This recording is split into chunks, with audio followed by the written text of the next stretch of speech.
Hey, Peter Franson here. Welcome to part 13 of my commentary for Spirit Blade: A World of Shadows. Been quite a hiatus since the last time I recorded one of these, but I'm going to try and get all these recorded and out to you on a regular basis going forward. So without any further ado, track 13 here. I use the same creaking plastic chairs there, and the general ambiance as the funeral scene for David at the end of Dark Ritual. Well, here we are. Or what's left of us. So, in this speech at one point, I know that some of you have disagreed Merrick with the uses what decisions may I've made recently. be some familiar phrases to you, or And so familiar have I. sentiments if you've been listening to this, well, I know you're the looking Christian for me Geek to Central lead you like podcast. Isaiah When I said wrote I these would, notes, but it was still called the Spirit Blade I'm sure Underground you've got your podcast. doubts, too. Doubts about me, doubts about the But anyway, only, there's this idea he expresses and I've got the of, same doubts. obeying now is hard, And there's and nothing that's wrong why with it having means doubts or asking something. questions. But we This don't have whole forever. speech is kind of a Not yet. call to difficult action When that time comes, that it'll be is intended to be easy applied to all trust the believers, and it's a speech Right that I now need to is when hear. it's hard. When So you right teach now something is when or make it your it message in means something that you something. create, that We doesn't have this necessarily one short mean that you're the life best to tell example of Jesus it. that we So trust I don't mean for even these when it truths that Merrick is expressing So as I wherever wrote you're them at here with to me sound or with easy the only, I'm to asking accept you all the time, to set or aside what you're I don't mean for feeling them to sound and look oversimplified, at what you know. because in my experience, Then these make are a really hard decision truths to believe and and trust in the act. moment. But they're still the Whatever we don't truth. know or understand And so right I feel now, we compelled to do put know these that the ideas only out has there proven because I himself believe they're to the liberation presented in again Scripture. and again to be trustworthy. Whether it's fulfilled prophecy, the way the book just opens us up and exposes who we are, or the way he's changed each of us like nothing else could. His words are more reliable than anything else, and we owe him our trust. And if you'll stick with me, then tomorrow we're going to give that to him. How? Where is the only? Where are the messengers? That's Nolan Pavelich, who plays the security guard, the asked younger myself security the guard at same the very thing. beginning of Spirit Blade: A World of For a long Shadows, and time. he's the guy calling out there. Why is the And he only plays a small part in other things too. He's a so many security bad guard and things stuff like that. happen to good people? This scene originally ended with a song starters, that we gotta acted as a rework that sort of question, prayer 'cause let me tell you, montage. I I just originally had a had the glimpse of idea of asking good the recently, and Spirit there Blade are no community at the time, now the good Christian people. Geek If we Central want the only community, to to come record fix everything, themselves judge praying everyone, for the world you and better be for ready for him to their start at our involvement in doorstep. sharing truth with others. You know, Even real those of us who prayers believe in that him, they would we record push themselves him praying, away so we can and then do use our some own of those thing. clips intermixed with He lets prayers us. recorded by the actors He to respects represent the power of different choice he scattered gave us. groups of The seekers praying messengers all over the represent world on the only same both night. word I and even had action, Mike and Tully the last record a 1 or prayer 2 that I wrote years, for humanity has Rand made to it be clear used that here, where if it's he is something we don't like, specifically praying we for don't wanna hear from Ebony. the only, or But have in him the end, involved in our lives. it all just felt unnatural, And the so only I listen. ditched that version. Where are the I didn't messengers? put the call out to the community as Right I where we was want originally thinking, and I just If we rewrote the want us to be segue able to do something, change things, we have to be kind of willing move let into him the change scene us with first. Darian going to his Now, home there's and his not much family. time.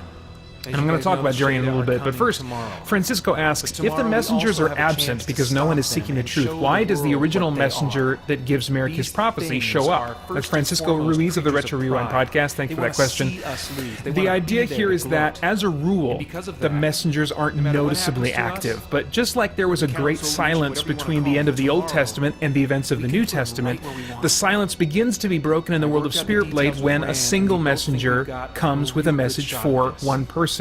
And That said, relatively speaking, the rest of the we all know angels the follow soon after, about a year and a half Deaths later should in the be story expected timeline of Spirit Blade. and acceptable. We'll take about an hour now to give you instructions, and then you can have the rest of the night for yourselves. If you want to go and see your families, that's probably a good idea.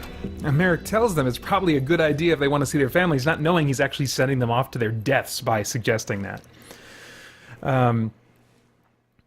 In this scene coming up here now, Preston Hancock plays Darian. When I reached this scene during the scripting, I realized that this death wasn't going to have much impact if we didn't care about this guy or know who he was at least a little bit. So I did the, what is now kind of the Walking Dead thing, where you give a character the spotlight they haven't had before, to get the audience caring about them as quick as you can, just in time to kill them off, you know? So I actually, at this point in the scripting process, I went back in previous scenes, I changed a bunch of kind of like Lab Tech 1 lines or Liberation Guy 2 lines to instead be for a character named Darian.